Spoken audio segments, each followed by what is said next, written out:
Doctor, আমার বউ অজ্ঞান হয়ে গেছে, জলদি কিছু করেন। তার আগে বলেন অজ্ঞান হয়েছিল কেন? আজকে বউর জন্মদিন ছিল, বউর নাম তপস্যা, কেকে লিখে দিছে সমস্যা, তাই দেখে অজ্ঞান হয়ে গেছে। রুগীর বয়স কত? 30 বছর হবে। 30 বছর না 28 বছর। রমজান মাস শুরু হওয়ার পর থেকে আপনাকে টেনশনে দেখতেছি, কি হয়েছে বলেন তো? আপনার ভাবিরে কিছু বললেন না, ইচ্ছে করেই টেনশনে থাকি যাতে ঈদে কিছু না চায়। সরি ভাইজান, ভাবি আমার পাশে আছে, সেই জিজ্ঞেস করতে বলছে। সব টেনশন আমি দূর করে দেবো, আজ তুই শুধু বাসায় আয়।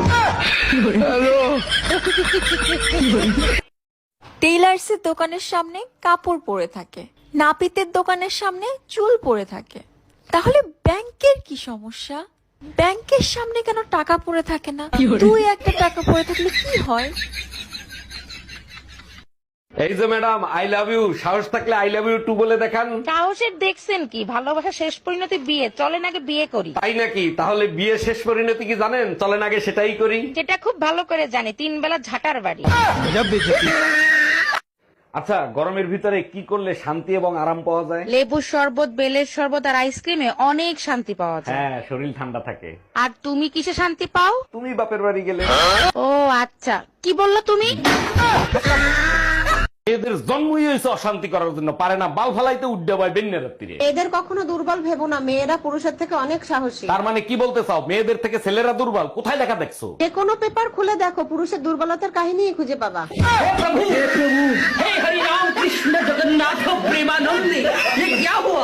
দেখো, তোমাকে ছাড়া আমি বাঁচবো না, তোমাকে আমি বিয়ে করতে চাই। তুমি হিন্দু, আমি মুসলমান, আমাদের সম্পর্ক কেউ মেনে নিবে না। আচ্ছা যাও, তোমার জন্য আমি আজ থেকে ইসলাম কবুল করলাম। আর একটা কাজ করতে হবে, মুসলমানই দিতে হবে।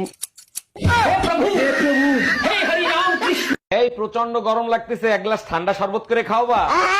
আচ্ছা, শরবত খাওয়ানোর দরকার নাই, এক গ্লাস ঠান্ডা পানি খাওয়াবা? ইসলামি চাইতে আসিস, তখন আমিও বলবো হ্যাঁ।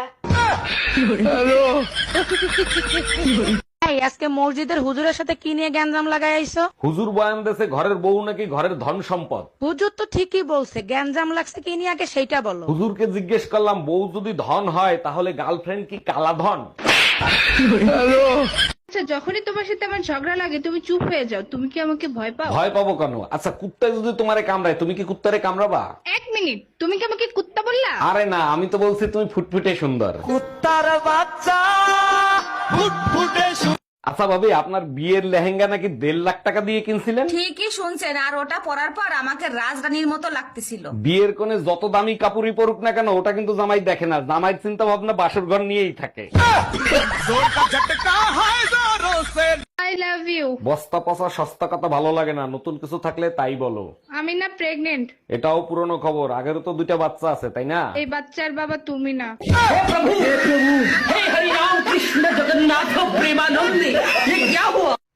শোনো, কে যেন আজকে কয়েকদিন বারবার ফোন দিয়ে বলতেছে আপনি দেখতে অনেক সুন্দর। চোখে ছানি পড়ছে মনে হয়। কি বলে? কে বলছে? এখনই ফোন লাগাও। আপনি অনেক সুন্দর আছেন। ওই দেখো আবার বলতেছে। হ্যাঁ, আমার বউ অনেক সুন্দর, তাতে তোর সমস্যা কি? তাহলে পরে আমার বউকে কেন আপনি ফোন দিয়ে দিয়ে বলেন যে আপনি অনেক সুন্দর? হক মাওলা, অরুণ বাবাকে কিছু দান করো, অরুণ বাবা দোয়া করে দিবে। দাঁড়ান বাবা, দিচ্ছি, এই নেন 10 টাকা। হক মাওলা, সব সময় সুখে থাকো। ও বাবা, শুধু এইটুকুই দোয়া করলেন, আর কিছু করলেন না? 10 টাকায় আর কি দোয়া করব? এখন কি জান্নাতে ফ্ল্যাট কিনে দেবো?